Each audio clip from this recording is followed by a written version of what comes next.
UGC roll back. जी हां, मोदी अमित शाह के खिलाफ एक और मोर्चा खुल गया दोस्तों, जबरदस्त मोर्चा। और इस बार यह मोर्चा उसी जंतर मंतर पर खुला है जहां कुछ रोज पहले जेंजी का धरना उस मुकाम तक पहुंचा था जहां पर मोदी सरकार हिलती हुई दिखाई दी थी। और अब यूजीसी रोल बैक को लेकर 21 अगस्त की यह तस्वीरें आप देख रहे हैं। जंतर मंतर पर गूंज रही यूजीसी रोल बैक की मांग, और फिर से मोदी सरकार को यह मांग क्यों हिला रही है? तस्वीरें तो देख रहे हैं आप, लेकिन राजनीतिक नजरिए से मोदी सरकार की बेचैनी का अंदाजा इस बात से लगाइए कि कुछ घंटे पहले सुप्रीम कोर्ट में एक बहुत बड़ी दलील मोदी सरकार ने रख दी है। यानी दिल्ली में जंतर मंतर पर मोर्चा खुला और वहां मोदी का सिंहासन यूजीसी को लेकर डोलने लगा। एक और मोर्चा जो राजस्थान से करनी सेना और चाणक्य सेना के कार्यकर्ताओं ने खोला है, आरक्षण और यूजीसी के नियमों के विरोध में उसका अनिश्चितकालीन प्रदर्शन अब शुरू हो चुका है। यानी कि फिर से वही धरना जैसा जंतर मंतर पर जेंजी ने मोर्चा खोला था। उठे नहीं थे, अब कह रहे हैं हम उठेंगे नहीं।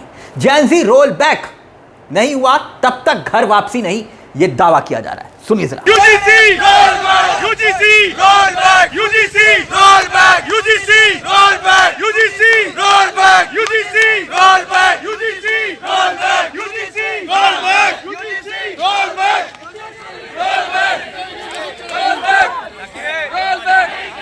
नहीं चलेगी, नहीं चलेगी, नहीं चलेगी। काला कानून वापस लो, वापस लो, वापस लो। काला कानून वापस लो, वापस लो, वापस लो। UGC roll back, roll back. Karni Sena Rajasthan की सड़कों पर उतरी थी। याद करिए, राजस्थान की सड़कों पर तब भजनलाल की सरकार ने करनी सेना पर लाठियां भांजी थी, स्वर्णों पर लाठी भांजी थी, जमकर बवाल हुआ। और तभी करनी सेना ने कसम खाई थी। कसम क्या? कि बीजेपी को वोट नहीं करेंगे। याद करिए, कुछ घंटे पहले, यानी कि कुछ दिन पहले की तस्वीरें। अब हाल ही में बांकीपुर का चुनाव हुआ, दतिया का उपचुनाव हुआ, याद आया। और दावा यह कि दोनों चुनावों में स्वर्ण थे, स्वर्णों ने वोट ही नहीं किया। यानी बीजेपी अध्यक्ष नितिन नवीन की सीट बीजेपी हार गई, और दतिया सीट पर भी बीजेपी ने मौका खो दिया, वोट नहीं किया। और सबसे बड़ी खतरे की घंटी जानते कब बजी? जब राजस्थान में अमित शाह का दौरा था। अमित शाह रैली कर रहे थे और सामने कुर्सियां खाली पड़ी थी, खाली बिल्कुल। खतरे की घंटी बज चुकी थी। अब यह जंतर मंतर पर मोर्चा खुल चुका है।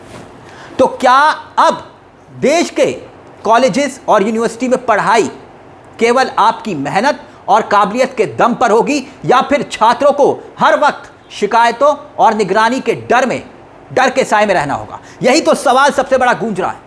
और इसी सवाल को लेकर जबरदस्त तरीके से विरोध हो रहा है मोदी की नीतियों का।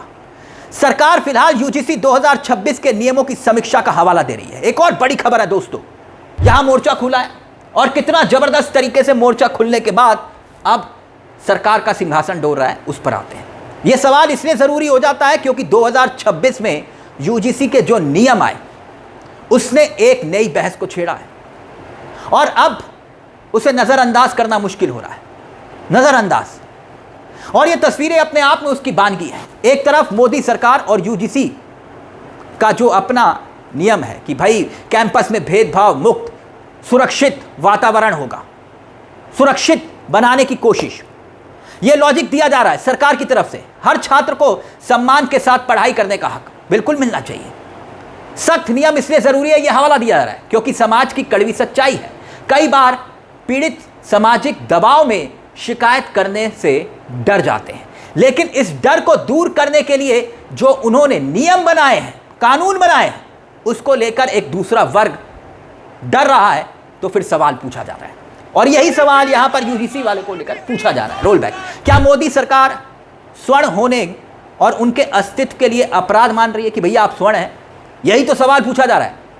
और इसी को लेकर मोदी सरकार की कानूनी घेराबंदी भी अब तेज हो चुकी है। जहां अपनी बेगुनाही साबित करने का मौका तक नहीं मिलेगा, यह सवाल पूछा जा रहा है, यह कैसा नियम है? क्या वाकई बराबरी के नाम पर एक ऐसी व्यवस्था तैयार की जा रही है जहां स्वर्ण होना आज स्वर्णों के लिए सबसे बड़ी कमजोरी बन रहा है? और यही सवाल यहां पर जंतर मंतर पर यह स्वर्ण पूछ रहे हैं। एक सवाल बहुत महत्वपूर्ण है और सोशल मीडिया पर इन सवालों की बाढ़ आ रखी है दोस्तों। अब यूजीसी के जो नियम है उसको लेकर एक और बड़ी खबर जिसका जिक्र हमने किया, 13 जनवरी 2026 को ये नियम सामने आते हैं। सरकार का कहना था कि भाई इन्हें नई शिक्षा नीति के तहत लागू किया जाएगा ताकि पढ़ाई की जगहों पर सभी को बराबरी का मौका मिल सके। अब होता क्या है, दरअसल दोस्तों कुछ घंटे पहले सुप्रीम कोर्ट में यही मोदी सरकार एक बात कहती है, बड़ी बात, और वो बड़ी खबर बन गई कि सरकार ने सुप्रीम कोर्ट में यह कह दिया कि यूजीसी की जो नई गाइडलाइंस है उस पर हम फिर से विचार कर रहे हैं। यानी समझ रहे हैं आप, यहां मोर्चा खुला और सरकार कह रही है हम फिर से विचार कर रहे हैं, इसमें बदलाव किया जा सकता है। कौन कह रहा है? सरकार कह रही है।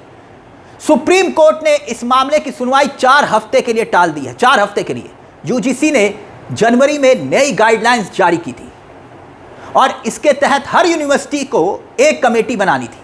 अगर यूनिवर्सिटी में किसी SC ST ST जो है या फिर पिछड़े वर्ग के छात्र के साथ या लेक्चरार के खिलाफ कोई जाति सूचक बात कहता है, कोई भेदभाव करता है, तो वो इस कमेटी के सामने शिकायत कर सकता था। यानी ये कहा गया, और कमेटी को 7 दिनों के भीतर फैसला लेना जरूरी था। एक्शन ना लेने पर यूनिवर्सिटी की मान्यता तक रद्द हो सकती थी। देश भर में स्वर्ण वर्ग के छात्र यूजीसी की गाइडलाइन का विरोध कर रहे थे और यह विरोध अब जंतर मंतर तक पहुंच गया। इसीलिए सरकार ने सुप्रीम कोर्ट में कहा कि माय लॉर्ड, हम तो फिर से विचार कर रहे हैं। अब ऐसे में गाइडलाइंस किसके खिलाफ है, किसके पक्ष में है, इसको लेकर तमाम सवाल खड़े हो रहे हैं। स्वर्ण वर्ग के छात्र दूसरे वर्ग के स्टूडेंट्स के साथ भेदभाव करते हैं, क्या यह कहा जा रहा है? इस तरह के नियमों का इस्तेमाल उनके खिलाफ झूठी शिकायतें करने में भी हो सकता था। यह जिक्र किया जा रहा है, इसलिए कहा जा रहा है कि हमारे बच्चों के भविष्य को क्यों आप खराब कर रहे हैं। शिकायतकर्ता को कोई सबूत देने की जरूरत नहीं है और आरोपी के पास बचाव का कोई रास्ता नहीं है, तो फिर यह कैसा नियम? यही सवाल खड़ा हो रहा था। यूजीसी की गाइडलाइंस के इंप्लीमेंट पर सुप्रीम कोर्ट ने तो रोक लगा दी थी और अब सुप्रीम कोर्ट में ही सरकार कह रही है कि माय लॉर्ड वक्त दीजिए, हम इसमें बदलाव कर रहे हैं, और यहां मोर्चा खुल गया। क्या एक वर्ग के डर से हटाने के लिए सरकार दूसरे वर्ग के मन में जो डर है वो पैदा कर रही है? वो नियम सही है या आपको लग रहा है कि इससे कुछ उलट? जो भी आपकी सोच है अपने कमेंट सेक्शन में पूरी ईमानदारी के साथ लिखिएगा। बस ये सोचकर मत लिखिएगा कि भाई आपका सरनेम यहां सूट करता है या नहीं करता। आपका नजरिया बहुत महत्वपूर्ण है, क्योंकि न्याय सरनेम देखकर नहीं दिया जाता। और इसीलिए हम उम्मीद करते हैं कि जिस निष्पक्षता से हम ये कोशिश करते हैं कि भाई आपके सामने मुद्दे की बात ईमानदारी के साथ रखें, आप भी कमेंट सेक्शन में ईमानदारी से अपनी राय रखिएगा कि आप यूजीसी रोल बैक के इस मुद्दे को लेकर क्या सोचते हैं। न्याय दोनों तरफ से महत्वपूर्ण है, लेकिन न्याय का तराजू बराबर होना चाहिए। अपनी राय कमेंट बॉक्स में जरूर रखिएगा। मुझे तिलक चावला को दीजिए इजाजत। बेल आइकॉन दबा लीजिएगा। मंच आप ही का है, जहां कलम गुलाम नहीं। नमस्कार, जय हिंद, जय भारत।